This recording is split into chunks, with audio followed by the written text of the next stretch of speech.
Hello बच्चों, let us read this question. This question says true slash false. Volumetric analysis is more rapid than gravimetric analysis and so is preferred when applicable. So इस question में हमारे पास कहा गया है कि जो volumetric analysis होता है वो ज़्यादा जल्दी होता है देन ग्रेविमेट्रिक एनालिसिस. इसलिए जब भी एप्लीकेबल होता है तो हम वॉल्यूमेट्रिक एनालिसिस को प्रेफर करते हैं as compare to gravimetric analysis. So इस क्वेश्चन को सॉल्व करने के लिए हमें जो की कॉन्सेप्ट रिक्वायर्ड है वो है concept of volumetric analysis and concept of gravimetric analysis. अब यहाँ पे अगर हम सबसे पहले बात करें ग्रेविमेट्रिक एनालिसिस की, तो यहाँ पे ग्रेविमेट्रिक एनालिसिस में होता क्या है.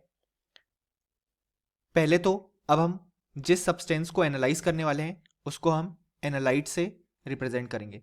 यानी कि बेसिकली एनालाइट वो सब्सटेंस है जिसका एनालिसिस हमें करना है. सो ग्रेविमेट्रिक एनालिसिस में हम क्या करते हैं, इस एनालाइट को सिलेक्टिवली पहले हम कन्वर्ट करते हैं इनटू एन इनसॉल्युबल फॉर्म. अब यहाँ पे इनसॉल्युबल फॉर्म में कन्वर्ट कर रहे हैं यानी कि उसका पीपीटी फॉर्म कर रहे हैं. अब होता क्या है कि इस पीपीटी को हम सेपरेट करते हैं. सेपरेट करने के बाद हम इसे ड्राई कर लेते हैं या फिर इग्नाइट कर लेते हैं to another form and then इसे एक्यूरेटली मेजर करते हैं. बेसिकली यहाँ पे हुआ क्या कि ग्रेविमेट्रिक एनालिसिस में सबसे पहले एनालाइट यानी कि जिस सब्सटेंस का एनालिसिस करना है उसको हम एक पीपीटी यानी कि इनसॉल्युबल सब्सटेंस के फॉर्म में कन्वर्ट कर लेते हैं. अब हम उस पीपीटी को या तो ड्राई करते हैं या तो इग्नाइट यानी कि हीट सप्लाई करके दूसरे फॉर्म में कन्वर्ट कर देते हैं और उसके बाद उसे एक्यूरेटली मेजर करते हैं या बेसिकली उसका वेट एक्यूरेटली हम फाइंड आउट करते हैं. इस तरीके से जो भी हमारे पास एनालाइट का मास है वो हम एक्यूरेटली मेजर कर लेते हैं. सो ये हो गया हमारे पास ग्रेविमेट्रिक एनालिसिस. अब यहां पे अगर हम बात करें नेक्स्ट पार्ट की, तो नेक्स्ट पार्ट है वॉल्यूमेट्रिक एनालिसिस. अब यहां पे वॉल्यूमेट्रिक एनालिसिस में होता क्या है कि हम यूज करते हैं measurement of volume of reacting substances. यानी कि जो सब्सटेंस रिएक्ट कर रहे हैं उनके वॉल्यूम को हम रिलेट करते हैं और एनालाइज करते हैं और इसे ही हम वॉल्यूमेट्रिक एनालिसिस बोलते हैं. सो इसमें होता क्या है कि यहाँ पे जो भी अमाउंट ऑफ सब्सटेंस हमें फाइंड आउट करना होता है उसके लिए हम ये करते हैं कि हम बेसिकली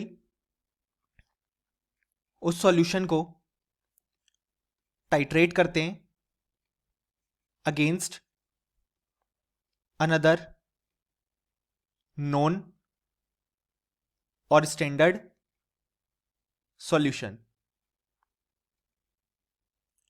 अब उसके बाद हमें जो सब्सटेंस गिवन है वो जिस सॉल्यूशन में प्रेजेंट था उसका वॉल्यूम पता पड़ जाता है और उसी को हम यूज करके सारी चीजें जो भी रिक्वायर्ड है वो फाइंड आउट कर लेते हैं. सो बेसिकली हमने किया क्या, यहाँ पे वॉल्यूमेट्रिक एनालिसिस में हमने वॉल्यूम का यूज किया और इसका सबसे परफेक्ट एग्जांपल जो हम देखते भी हैं वो है टाइट्रेशन. कि यहाँ पे हम करते क्या हैं, एक सॉल्यूशन को टाइट्रेट करते हैं अगेंस्ट अनदर नोन या स्टैंडर्ड सॉल्यूशन.